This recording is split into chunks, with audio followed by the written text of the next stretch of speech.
Finally বন্ধুসকল আজি দিনটোতে মুখ্যমন্ত্ৰী আত্মনিৰ্ভৰশীল আঁচনিৰ ওপৰত অসম চৰকাৰ ফালৰ পৰা আহি পৰিছে এটা ভাল খবৰ।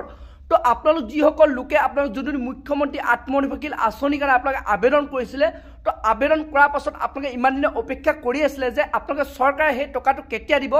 বৰ্তমান অসম চৰকাৰ ফালৰ পৰা মুখ্যমন্ত্ৰী ডাঙৰীয়াই আজি ঘোষণা কৰিলে কোনটো মাহৰ কোনটো তাৰিখত সেইসকল লোকক এই টকাটো দিয়া হ'ব। তো বন্ধুসকল আপোনালোকে প্ৰথম কোনসকল লোকে লাভ কৰিব আৰু কোনসকল লোকে এই টকাটো নাপাব, তো তাৰ ওপৰত মুখ্যমন্ত্ৰীয়ে এটা বৃহৎ ঘোষণা কৰিছে। আৰু লগতে আপোনালোক যিসকল লোকে আগতে আপোনালোকে এটা কিস্তি আপোনালোকে লাভ কৰিছিলে, তো যিসকল আপোনালোক পুৰণা আবেদনকাৰী আছিলে, তো যিসকলে এটা কিস্তি লাভ কৰিলে, তো নেক্সট যোনটো নেকি আপোনালোকে টকা লাভ কৰিব আছে, তো সেইসকল লোকে কেতিয়া সেই টকাটো লাভ কৰিব আৰু নতুনসকলে আপোনালোকে কেতিয়া লাভ কৰিব।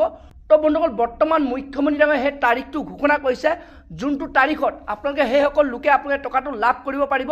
তো বন্ধুসকল আপোনালোকে সেইটো কাৰণে ভিডিঅ'টো একেবাৰে স্কিপ নকৰাকৈ আপোনালোকে চাই থাকিব। আৰু লগতে যদি আপোনালোকে মোৰ চেনেলটো নতুনকৈ ভিজিট কৰিছে, চেনেলটো লাইক এটা কৰিব, পাৰিলে ছাবস্ক্ৰাইব এটা কৰিব, লগতে আপোনালোকে বেল আইকনটো অন কৰি দিব। তো যেতিয়া এনেধৰণৰ ইনফৰ্মেশ্যনবোৰ আহি থাকিব, তো প্ৰথমে আপোনালোকে সেই ভিডিঅ'টো লাভ কৰিব পাৰিব।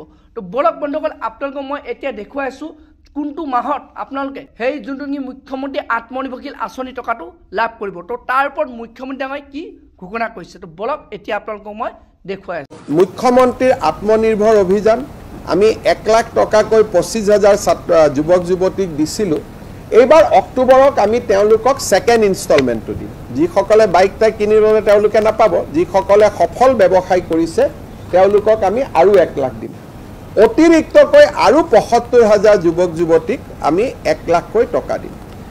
অহা আমি এনে ডেট এটা ঠিক কৰিছোঁ 8 অক্টোবৰ তাৰিখে আমি নতুন কৰি আৰু 40,697 গৰাকী ল'ৰা ছোৱালীৰ হাতত নিয়োগ পত্ৰ তুলি দিম।